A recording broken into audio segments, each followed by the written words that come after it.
আমি তো হয়রান হয়ে গেছি, কোনটা নেবো আর কোনটা রাখবো। এত সোনা দানা ভরপুর গয়না গাটি সোনা।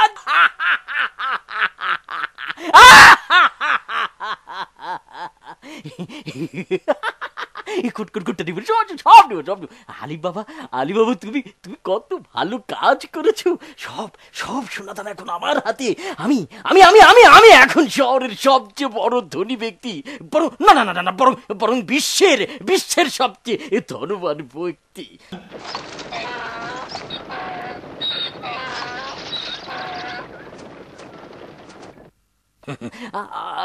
কি যেন বলে দরজা খুলেছিলাম। এ শাইর, খুলে যা। একই একই দরজা দরজা খুলছে না যে। হ্যাঁ, ভুলে গেলাম নাকি? শয়তান আমাকে ভুলিয়ে দিয়েছে। কি কথা হয়, ভুলে গেলাম।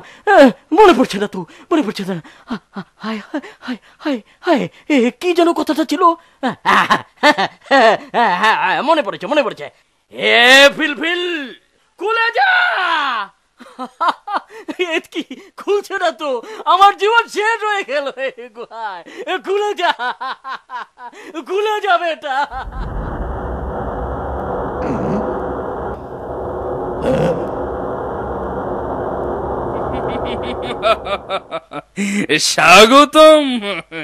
স্বাগতম আমাদের গুহায় মেহমান।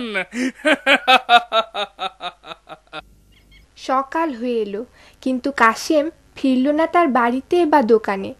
ব্যাপারটা তার পরিবার ও খদ্দেরদের দৃষ্টিতে পড়ল। আসসালামু আলাইকুম। ওয়ালাইকুম আসসালাম। দোকান দেখছি বন্ধ। সেই সকাল থেকেই তো দোকান বন্ধ দেখছি। আচ্ছা, কাশেমের কি হলো যে দোকান বন্ধ? হয়তো কাশেমের কিছু হয়েছে, আল্লাহ না করুন। সে কি অসুস্থ হয়ে পড়ল?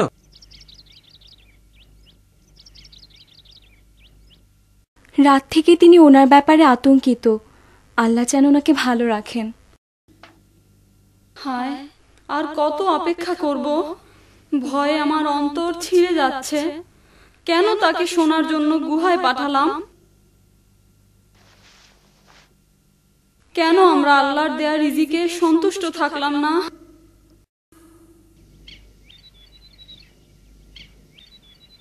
কেমনে তাকে ফিরে পাবো?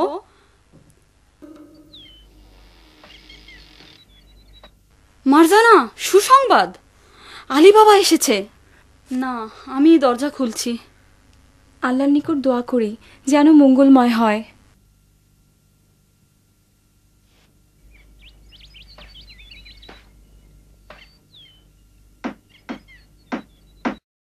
আসসালামু আলাইকুম। চাচা আছেন? না বাবা, আমি তার ব্যাপারে খুবই আতঙ্কিত। হয়তো তিনি ডাকাতদের হাতে ধরা পড়েছেন। ইনশাআল্লাহ তার কোনো ক্ষতি হবে না। চাচি, আপনি একদম আতঙ্কিত হবেন না। আমি এখনই তার খুঁজে বের হচ্ছি। আল্লাহ তোমার সাথে রয়েছেন হে বৎস।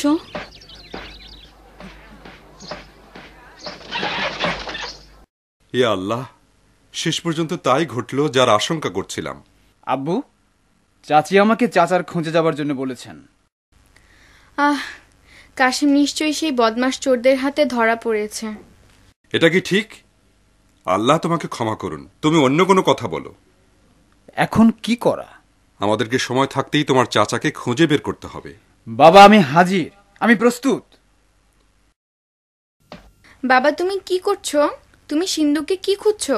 আমাকে বলো, আমি তোমাকে সাহায্য করব। কেউ জানে না কি ঘটবে, এই জন্য আমি ছুরিখানা সাথে নিচ্ছি। না, তুমি ওটা সাথে নিবে না। সতর্ক থাকা খুবই জরুরি। তার কাছে দোয়া করছি যেন তোমাদের কোনো ক্ষতি না হয়। চলো আমরা যাই। হে আল্লাহ, এদেরকে সাহায্য করো। আলী বাবা তার উপর তার ভাইয়ের যে দায়িত্ব কর্তব্য রয়েছে তা ফেলতে পারল না। এজন্য সে তার ছেলেকে নিয়ে সেই গুহার দিকে যাত্রা করল, যেন সে কাশিমকে চোর ডাকাতদের হাত থেকে উদ্ধার করতে পারে। দেখা যাক আলী বাবা কি তার মহৎ উদ্দেশ্য সাধনে সফল হয়েছিল। চলো দেখি গল্পটির পরবর্তী ঘটনা প্রবাহ। ওখানে তো কাউকে দেখা যাচ্ছে না। হয়তো ওরা ভিতরে আছে। যদি ভিতরে থাকতো তাহলে গুহার বাইরে তাদের ঘোড়াগুলো দেখা যেত। তাহলে আর অপেক্ষা কেন করছি? চলো যাই। দাঁড়াও, একটু অপেক্ষা করো, তাড়াহুড়ো করো না। তাড়াহুড়ো করলে অনেক সময় বিপদ এসে পড়ে। ওরা যেহেতু ভেতরে নাই, তাহলে আর ভেতরে যেতে বাধা কোথায় আব্বাজান? তোমার চাচা যে চোরদের হাতে ধরা পড়েছে এতে কোনো সন্দেহ নাই। হ্যাঁ আব্বু, তুমি ঠিকই বলেছ।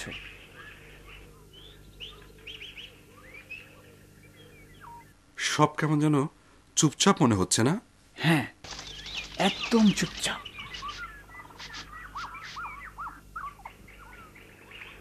যদি কেউ থাকতো তাহলে তো গোটা পরিবেশ উত্তপ্ত থাকতো, তাই না? তাহলে ভেতরে যাচ্ছি না কেন?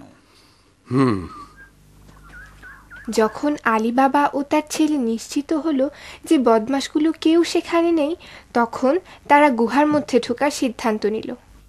বৎস, তুমি কি তৈরি? হ্যাঁ আব্বু, আমি প্রস্তুত। তুমি গুহার দরজা খোলো। খুলে যাও হে সিমসিম, খুলে যাও।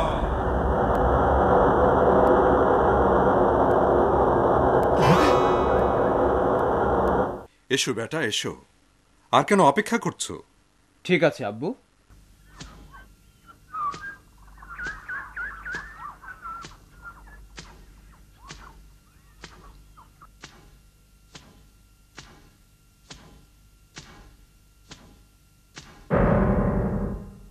আব্বু, আব্বু, চাচা। কি? চাচা। তুমি তাড়াতাড়ি আমাকে সাহায্য করো, আমি তোমার চাচাকে নামাচ্ছি। ঠিক আছে, ঠিক আছে।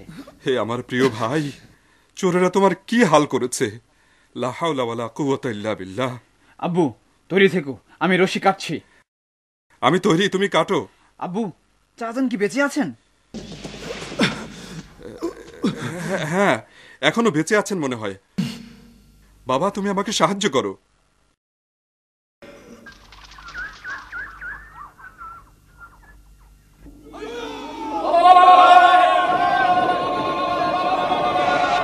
এই চিৎকার কিসের? আমাদেরকে ডাকাতে আক্রমণ করেছে।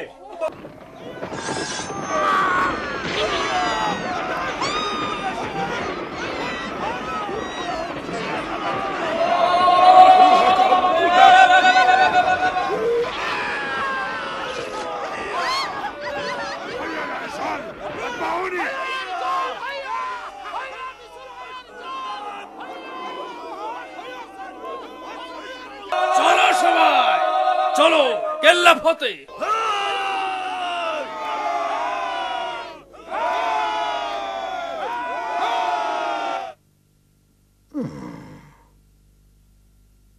গাছ গাছরা ঠিক মতো জাল দেয়া হয়ে গেছে। এখন একটু করে জাল দিয়ে ওষুধ ঢালবো, তারপর এই ওষুধ ব্যবহারের জন্য তৈরি হয়ে যাবে। আরে এই সময়ে কে এসে হাজির হলো? আসসালামু আলাইকুম হেকিম সাহেব। ওয়ালাইকুম আসসালাম। আমি দুঃখিত যে এই অসময়ে দরজা নক করেছি, কিন্তু একান্ত নিরুপায় হয়ে আপনাকে অসময়ে বিরক্ত করছি। আমাদের এক রোগী খুব সংকটাপন্ন। এমন সময় এত দেরি করে? তোমাদের বাড়ি কোথায়? আমি আপনাকে ঠিকানা বলবো না, কারণ সেটা এক গোপনীয় ব্যাপার। আমি আপনার চোখ বেঁধে নিয়ে যাব, আপনাকে আমি যেতে সাহায্য করব, যেহেতু আপনার চোখ বাঁধা থাকবে। মনে হয় শহরের কোনো ধনী ব্যক্তির কিছু অঘটন ঘটেছে। তুমি ঘন্টাখানিক পরে এসো, আমার হাতে জরুরি কাজ রয়েছে যা এখন করা দরকার। এই যে এই সব টাকা পয়সা আপনার জন্য। তুমি বলছো অবস্থা খুবই খারাপ, তাহলে চলো এখনই যাই। ওহ আল্লাহ রে, কেন আমি তাকে পাঠাতে গেলাম? কি হলো আমার? ক্ষতের কি অবস্থা? ভালো হবার কি আশা আছে? আমি সব কিছুই বলছি, কোনো কিছু লুকাবো না। এর অবস্থা খুবই খারাপ, ওর স্মৃতিশক্তি নষ্ট হয়ে গেছে। আমি প্রয়োজনীয় ব্যবস্থা নিচ্ছি, আরো ওষুধ দিতে হবে। ওকে চরম পিটুনি দিয়েছে। তুমি দয়া করে কাউকে কিছু বলো না, যা এখানে দেখলে। আল্লাহ চাহে তো তাড়াতাড়ি ভালো হয়ে যেতে পারে। হেকিম সাহেব, আবার বলছি, আপনি এই কথা কাউকে বলবেন না দয়া করে। চাচা চিন্তা করবেন না, উনি তো আমার সাথে ওয়াদাবদ্ধ। হেকিম সাহেব, আল্লাহ আপনার কাজে বরকত দিন। আপনাকে অসংখ্য ধন্যবাদ হেকিম সাহেব। এখন আপনার চোখ বেঁধে নিয়ে আপনাকে আপনার চেম্বারে পৌঁছে দেব। এভাবে নিয়ে যাও, দরকার হলে আবার নিয়ে এসো। এইদিকে হেকিম সাহেব।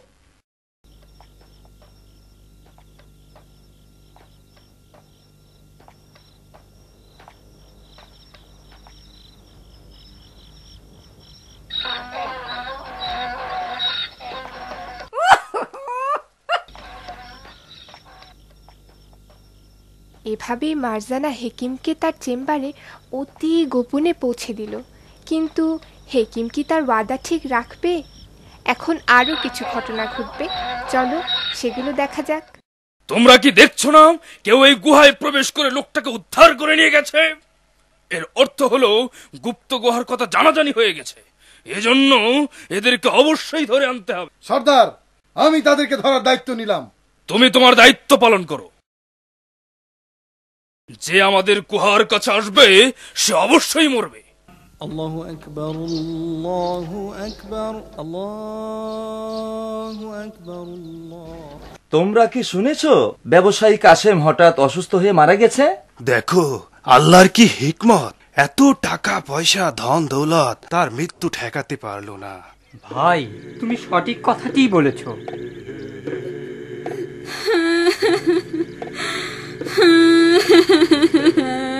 আপা, আপনি ধৈর্য ধরুন, শান্ত হন। ভাবি, শান্ত হন। আপনি এখন থেকে তার দায়িত্ব কাঁধে নিন। ধন সম্পদ ও মেয়েটি আপনার কাছে আমানত। চিন্তা করবেন না, আমার ছেলে মার্জানার সাথে পরামর্শ করে দোকানের কারবার চালাবে। জানি না আমি তোমাদেরকে কি বলবো। ও সে তো নেই।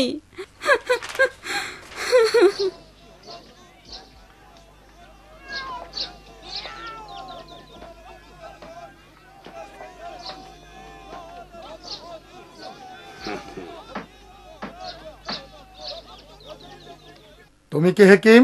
আমি? তা তুমি কি চাও আমার কাছে? কিছু না, আমি জানতে চাচ্ছি যদি কাউকে আপনি চিকিৎসা করে থাকেন যাকে প্রচন্ড পিটুনি দেওয়া হয়েছিল। অন্য কাউকে জিজ্ঞেস কর।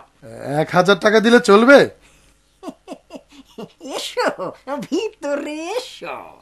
ঠিক আছে, তোমাকে ধন্যবাদ। মাফ করবেন জনাব, মাফ করবেন। কয়েকদিন পূর্বে একজন রোগীর চিকিৎসা করেছিলাম যাকে প্রচন্ড পিটুনি দেওয়া হয়েছিল, কিন্তু ওর লোকজন বিষয়টি খুব গোপন রেখেছিল। যদি আমি আপনার চোখ বেঁধে নিয়ে যাই তাহলে কি আপনি স্মরণ করতে পারবেন না বেশি দূরে গিয়েছিলেন না অল্প দূরে? হ্যাঁ হ্যাঁ জনাব, তাছাড়াও আরো অন্য বিষয় রয়েছে। হেকিম, এখন কি আমরা পৌঁছইনি? আপনার মনে পড়ছে? যদি আমার ধারণা ঠিক হয় তাহলে তাহলে এখানেই বাড়িটি। মেয়েটা তো এখানেই নিয়ে বসেছিল। এটাই এটাই মনে হচ্ছে সেই বাড়িটি। ভয় হয় যদি বাড়ির হদিস না পাই তাহলে তাহলে 1000 টাকা লস। বাড়িটি বাড়িটি শনাক্ত করতে পারছি না।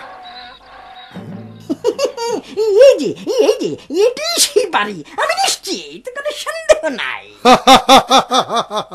যে আমার গুহার কাছে যাবে তার মৃত্যু অবধারিত। মা, আসি। আসসালামু আলাইকুম। ওয়ালাইকুম আসসালাম। মা, আল্লাহ তোমার সঙ্গে রয়েছেন।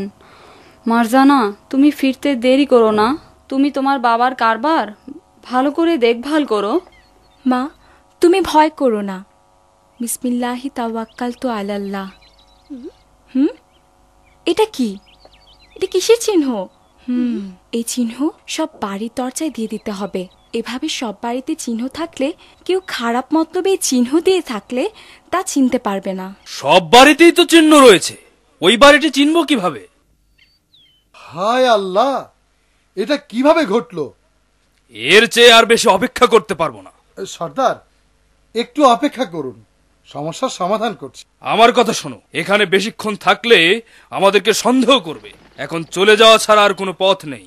অবশ্যই হেকিমকে হাজির করে আবার চিহ্ন লাগাতে হবে।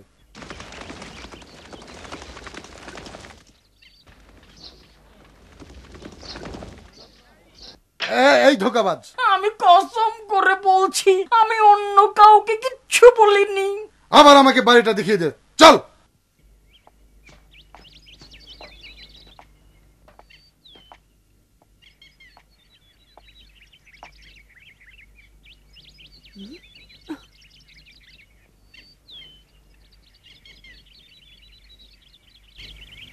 চিহ্ন তো দেখা যায় শুধু আমাদের বাড়িতে।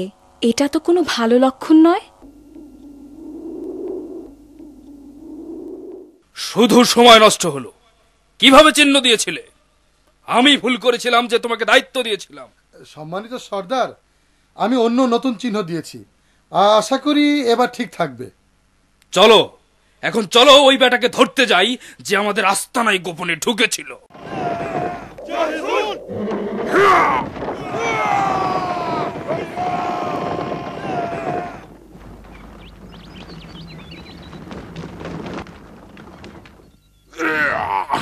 আমরা হাজির হে সর্দার। তোমরা কি প্রস্তুত? চলো।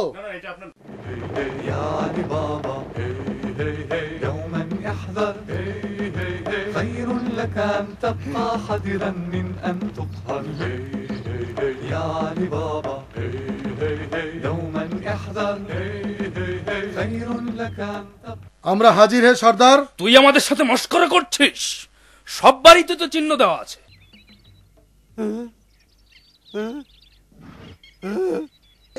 এটা কিভাবে ঘটলো? সব বাড়িতে তো চিহ্ন দেয়া আছে। নিঃসন্দেহে তুই আমাদেরকে ধরিয়ে দিতে চাস। তুই জানিস না পুলিশ লস্কর সব আমাদের খুঁজে বেড়াচ্ছে। কিন্তু চুপ কর। চল তাড়াতাড়ি পালাই, পুলিশে টের পাবার আগেই। চলো সবাই। একটু থামো।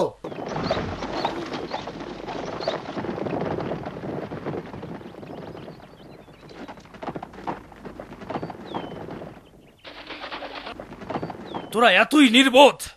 এই তুই কথা বলবি না। তুই এত সহজ কাজটা করতে পারলি না। এই আহাম্মক, বাড়ি চেনার পর কিভাবে গোলমাল হয়? উত্তম হলো আমি নিজেই সমস্যার সমাধানে যাই। তোরা কি পুরুষ মানুষ? শোন হেকিম, ভালো করে শোন। বলুন। যদি তুই ভালোভাবে বাড়ি চিনতে না পারিস তাহলে তোর 12টা বাজবে। সেই বাড়ি। যা তুই যা। এভাবেই ডাকাত সর্দার বাড়ি চিনে গেল। সে কি তার উদ্দেশ্য হাসিল করতে পারবে? এটি হচ্ছে সঠিক পরিকল্পনা, যার দ্বারা ওই বেটাকে ধরতে পারবো যে এখানে চুরি করতে এসেছিল। শহরের কেউ বুঝতেই পারবে না। প্রত্যেকের জন্য 2টা করে পাত্র থাকবে। একটাতে থাকবে তেল আর আরেকটা থাকবে ফাঁকা। তারপর কি হবে সর্দার? তোরা সব ওই পাত্রের মধ্যে লুকিয়ে থাকবি।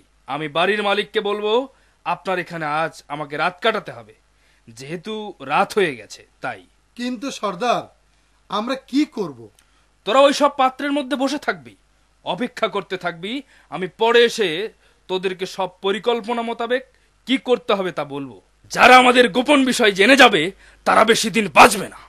যারা আমাদের গোপন বিষয় জেনে যাবে তারা বেশি দিন বাঁচবে না।